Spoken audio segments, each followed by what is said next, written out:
basically want to ask you about the trip, Doc. See how you're doing. We've been experiencing a number of advances in terms of taking the club atmosphere and bringing it to the masses by way of the web.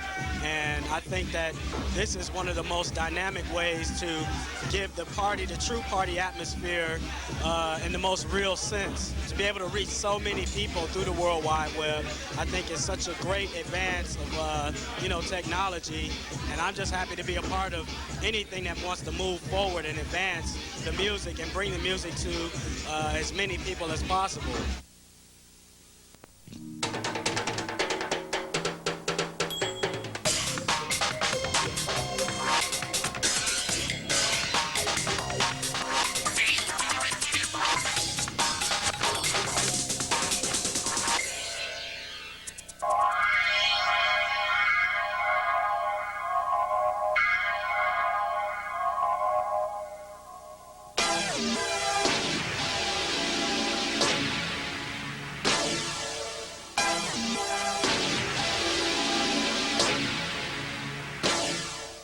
Song.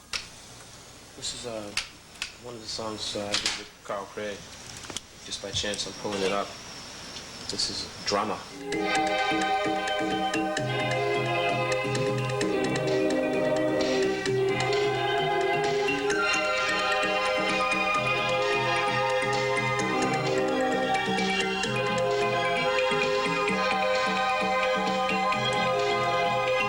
It's one of the sacred grounds for the music. I mean, it's where it started. So, Richie, when I mention the Detroit scene, what comes to your mind?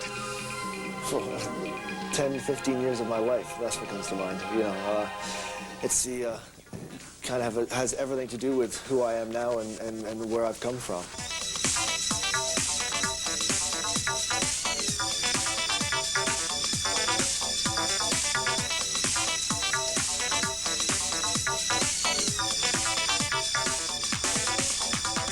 The whole history of Detroit techno started, I suppose you could say, from Kevin Saunderson, Juan Atkins, and Derek May. I think we were like way ahead of our time, like 10, 15 years. Juan had this vision of what he thought the future was all about, what he thought life itself should be projected as in the future. And we became friends, and it was his way of thinking, and it was really fast forward, and it was interesting, and it was something we had never seen before in our lives, man. So we all went to high school together, me, Juan, and Derek.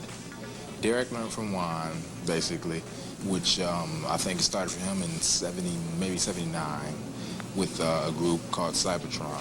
Derek started putting out music. So for some reason, I just felt like I had to put out music too.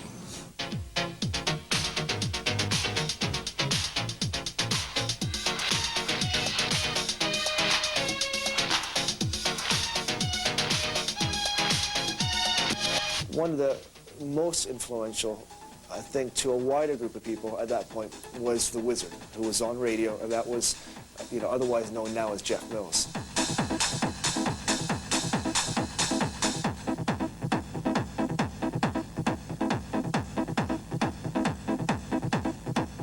Jeff had a radio show 5 or 6 days a week, half an hour, 45 minutes, probably around 9 o'clock at night on WJLB, the biggest, urban station really Detroit had or has. And he was just pumping out the craziest stuff. Hip-hop, Public Enemy to Derek May to Kraftwerk.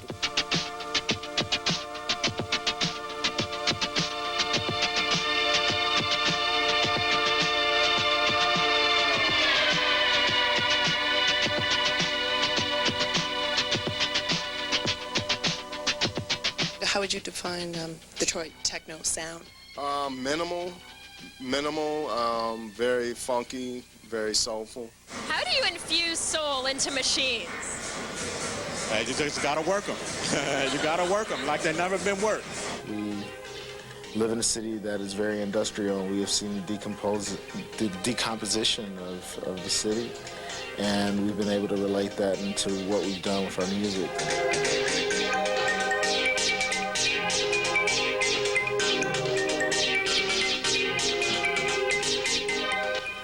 Motown, was there any, did the fact that Motown was here? No. Okay. Now, Motown, you know, I mean, any kid that's from Detroit obviously has been a part of, you know, the surroundings of Motown. The industrial view of Motown and how to make records, and then the rebels from Motown like Marvin Gaye and Stevie Wonder and Norman Whitfield, who were able to change the face of what Motown was as well as the face of music. And it kind of opened up our views and made our mentality broader to be able to relate to the mechanical music of Kraftwerk, or, you know, the strangeness of Visage. We fade to gray.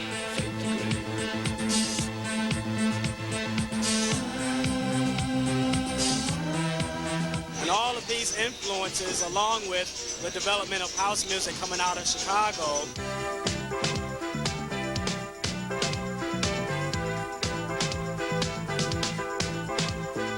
all had its influence on Detroit. When this music came out, there was a club called the Music Institute, which is where most of the Detroit sound was being formed and produced, and you would hear that sound at that club. In some ways, a poor excuse for a club, and maybe standards there. There was no bar, there was no alcohol, there was no, you know, like flashy lights. It was like a strobe light and one hell of a system. And it was just like, Derek had a track called The Dance.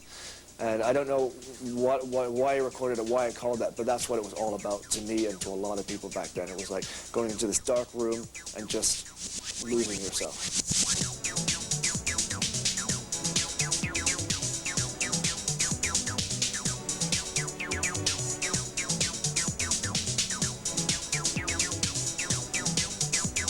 A culture, really, that was generated out of a black crowd and a black scene here, then got co-opted by, like, white Brits. Why do you think that happened? The British press. I blame it all on the British press.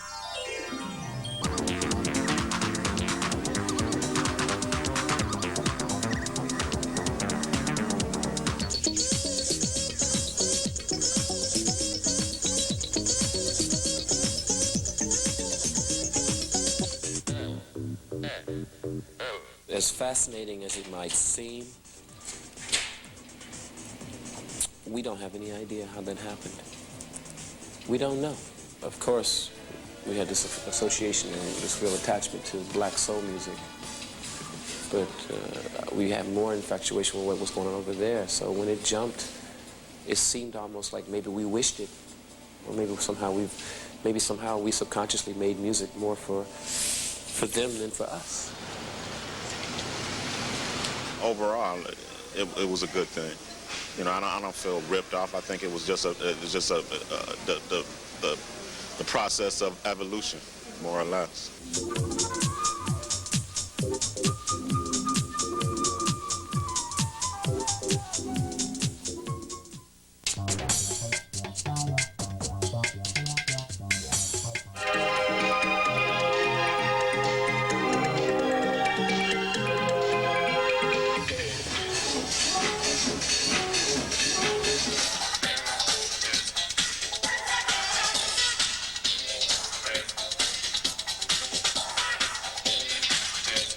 In the beginning, when Derek would make a record, then I'll get excited about making a record. When Juan would make a record, we all get excited over each other, and it would be like a competition also, because we all wanted to have the hottest record.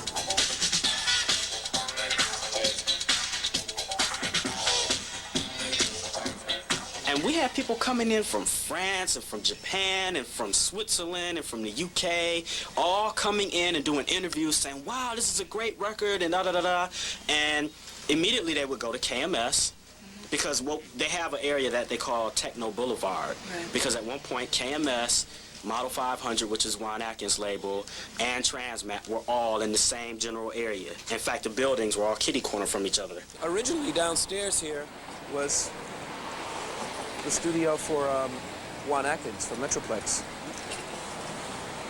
And upstairs was my home and studio. Right. Now it's just my home, and downstairs is a recording studio and an office. And, you know, we turned this whole block into, it's our block now, it's a Transmat block. We miss, I mean, KMS not there anymore, really. It's sad, you know, because we really always believed we could do something here in the city, but we've never really had the support of the community. It's just not here. Detroit was just like the rest of the country.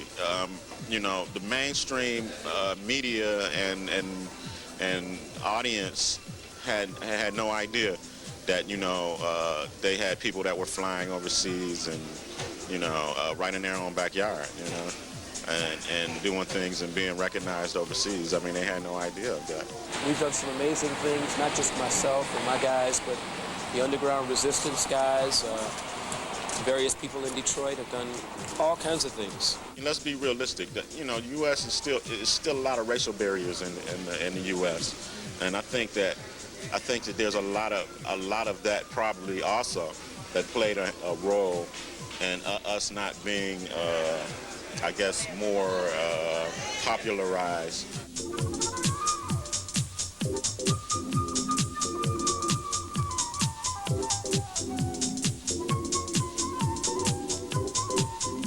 I didn't know what this music was, and eventually when I went to the record shop and found these records and then actually saw that it said Detroit on it, I was amazed because I actually thought it was from Europe.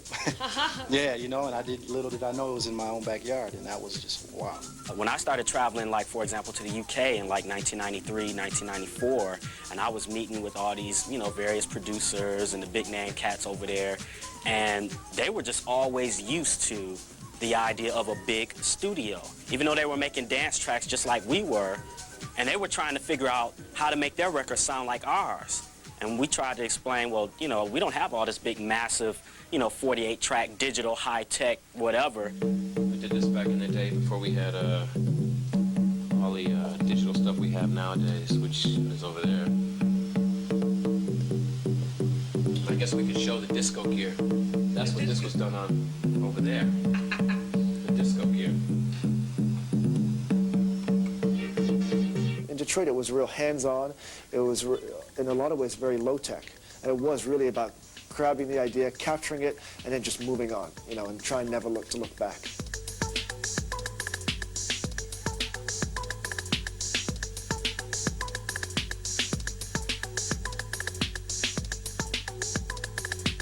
The culture of this music is very DJ oriented.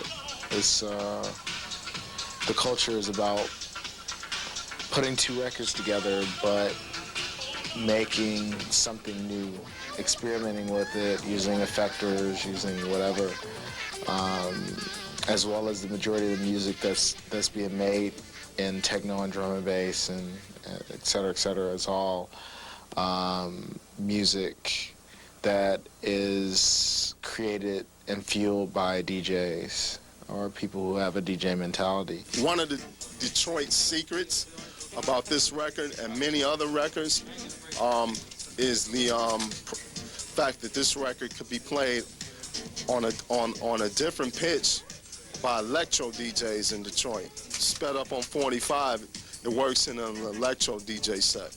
That's a Detroit phenomenon that's unique only to Detroit, pretty much. Because of the elements from which the music developed, it kind of added its own identity to it.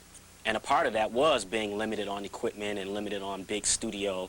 I mean, I don't have a big major studio now. When you put the needle on the record for a typical Detroit record and another techno record or another record from outside, that's what kind of grabbed you. You know, it had, I guess part of the humanity was still left in there. It hadn't been too computerized. This record is a worldwide phenomenon. It's actually one of the bigger and biggest 12 inches that has come out of Detroit in a while. Well, the EP is called The Knights of the Jaguar EP on Underground Resistance, produced by Mad Mike and Rolando.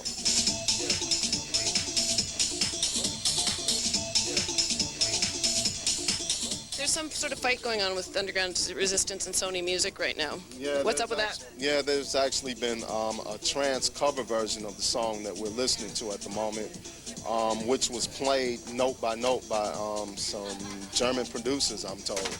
And there wasn't an agreement to actually pursue that. And what's your stance on the whole Jaguar track versus Sony? We just want to say to all you motherfuckers out there, Don't fake the funk, and it's not right to steal soul. You know, it's bullshit. That's our stand. Technically, they can do it, but it's a diss, and it also says basically that y'all, we ain't coming to y'all, we ain't gonna sign y'all, we don't want y'all, none of y'all, and that's just the way it is, and that's a hard, real reality that we all must face. That if we're going to continue to make this music and do what we do, we will simply be blueprints, and we will simply lay down new roads for others to travel on, because they're not going to let us ride the roads. They'll let us build the roads, but we ain't going to travel those roads, not unless we build our own cars and make our own way.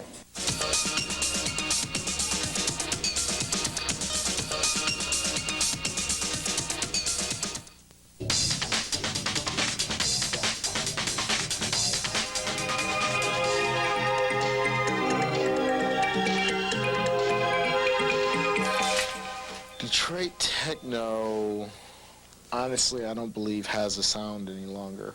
I think Detroit techno is just modern music, and it's been able to grow past what was considered electro or considered technology music. It's like modern blues or modern soul.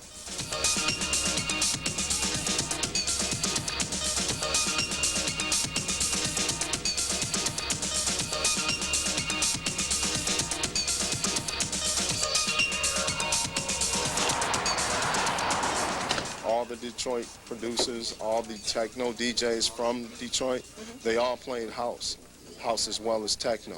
House music is just blown up big time, and we still sell a lot of techno, but primarily we're concentrating on house music.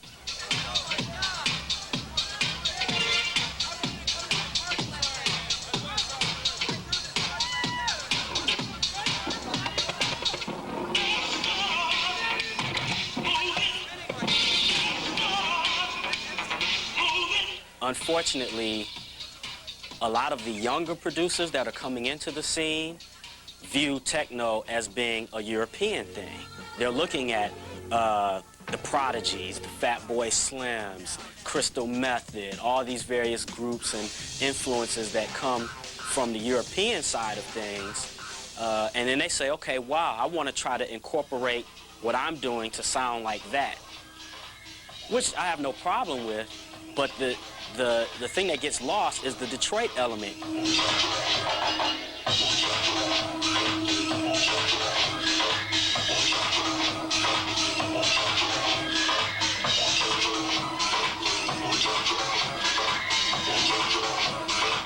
10 years ago, you had one big party, everybody was happy.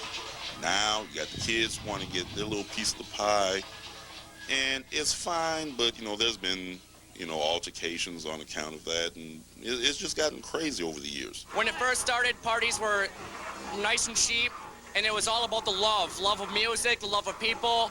Nowadays, it's all about making money.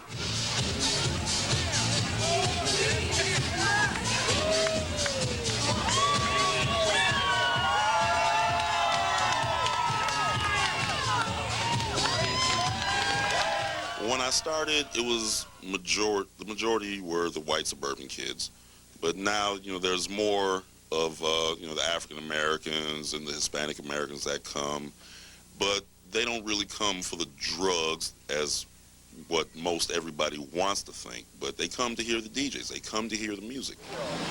I almost feel like we're at the point now where it's like the prologue slowly like coming to an end and the first act's really about to begin, and that's what we're going to see over in the next couple of years. There's 3 or 4 places that have opened in the last few months alone, and several more to come.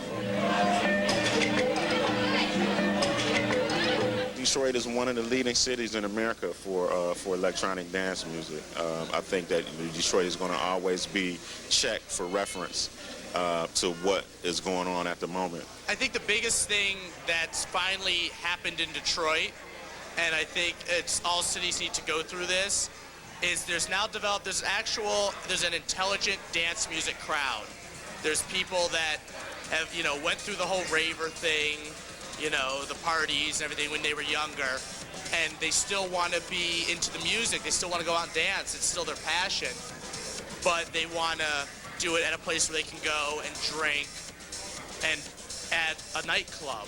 Half the reason we get the attention that we do is because we are the techno club in Detroit, which means for that reason alone, all eyes are on us, simply because of the work that people did before us. You know, what these people have done with the music over these years and the way it's branched out across the world, that sort of instantaneously created some sort of curiosity. Then what must the club be like that does that in Detroit? And so it's what we try and live up to.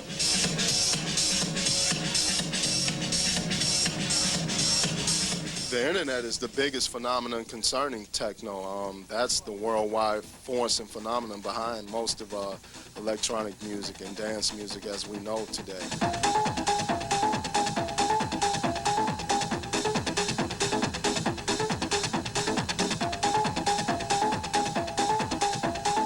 As a music journalist, who are the people that are making waves in Detroit right now that you think are special?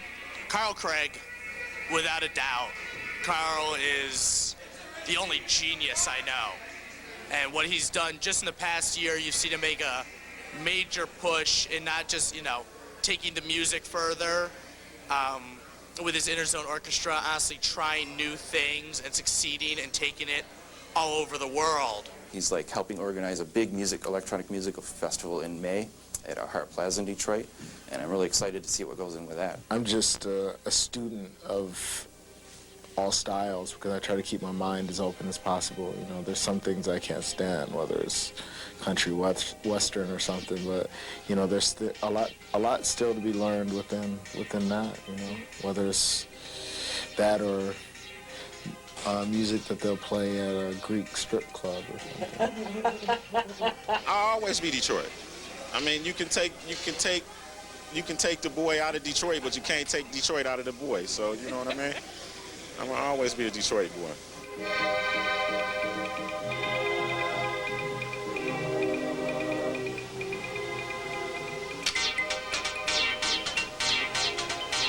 And that's the basics of what little bit I had of the song.